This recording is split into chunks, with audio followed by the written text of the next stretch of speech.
L'amour en fuite, Antoine Doinel. Est-ce qu'on dit suite et fin? Est-ce qu'on dit suite et fin? Je sais pas. Je sais pas.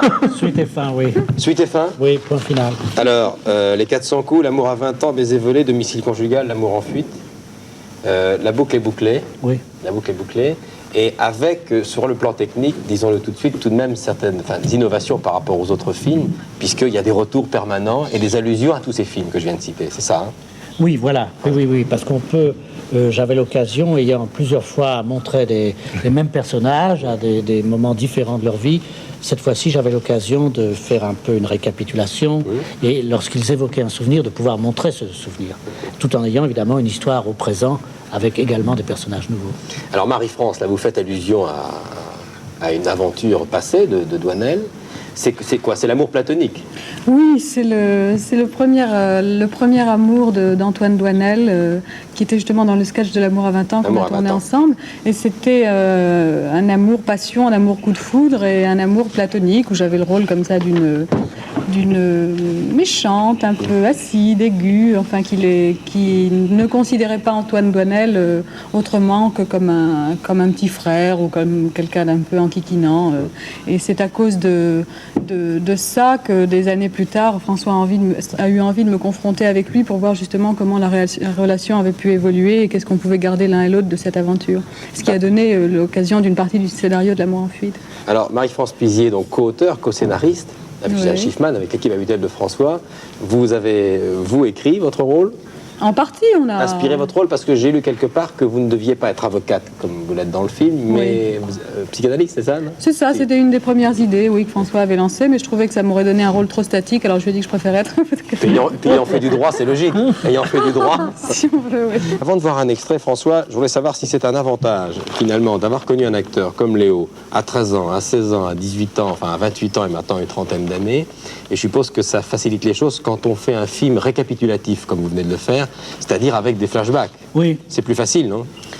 De toute façon, c'est toujours plus agréable de travailler avec un acteur pour la deuxième ou troisième fois parce que finalement, les tournages vont tellement vite que les acteurs, on les connaît sur la table de montage, tranquillement, quand ils sont repartis sur d'autres tournages et qu'on les regarde au ralenti, à l'endroit, à l'envers, en prenant son temps et en regardant, oui, vraiment tout le matériel.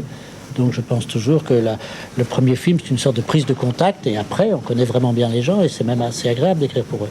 Alors, sans déflorer le film, comment peut-on, en quelques mots, raconter l'histoire et situer la scène que nous allons voir où on voit Marie-France Pizier et Jean-Pierre Léaud dans une scène assez tendue, d'ailleurs violente, dans un compartiment d'un train? Ah oui, dans cette scène, alors je crois qu'ils se sont retrouvés dans un train où Jean-Pierre est monté sans ticket, sans avoir le ticket du train, et Marie-France l'invite dans sa cabine, et tout d'un coup, je crois qu'elle se révolte un peu contre lui parce qu'elle l'a écouté pendant des heures parler. Et elle évoque leur passé, leur rencontre passée. Alors il a raconté sa vie, il a parlé de lui, et il lui a pas parlé d'elle. Très bien.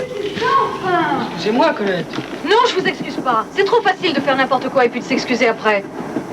Vous n'avez pas changé, Antoine, hein? Vous non plus, vous n'avez pas changé, Colette. Je comprends maintenant la force qui m'a poussé à sauter dans ce train en marche pour venir vous retrouver. Laissez-moi vous embrasser.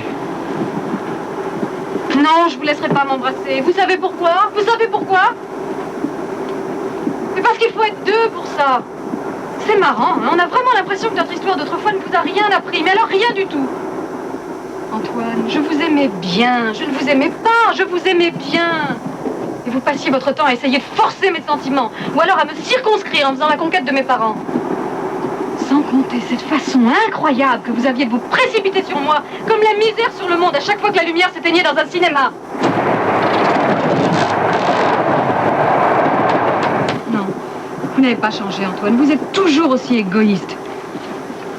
Tenez, par exemple, vous avez vu que le contrôleur m'a donné un petit billet tout à l'heure. Vous n'avez pas eu la curiosité de me demander ce que c'était, hein? Discrétion élémentaire, Colette. Non, indifférence exemplaire, mon cher Antoine. Ça fait 2 heures que nous parlons. De qui? De vous? Ça aussi, c'est de la discrétion, j'imagine. Eh ben, même si ça vous intéresse pas, je vais vous le dire, moi, ce que je suis devenue. Ce petit billet, là, il vient du grand type, genre Lino Ventura, le voyageur qui était dans le couloir tout à l'heure. Il me propose 1000 francs pour coucher avec lui, ici, cette nuit. Oh, qu'est-ce que vous voulez, Antoine? Oui, les temps sont difficiles. Bien sûr, je suis licenciée en droit, mais je suis au chômage. Alors, comme beaucoup de femmes qui sont pas trop mal foutues, eh ben, je me défends. Oui, je me défends. Dans les wagons de nuit, c'est ma spécialité.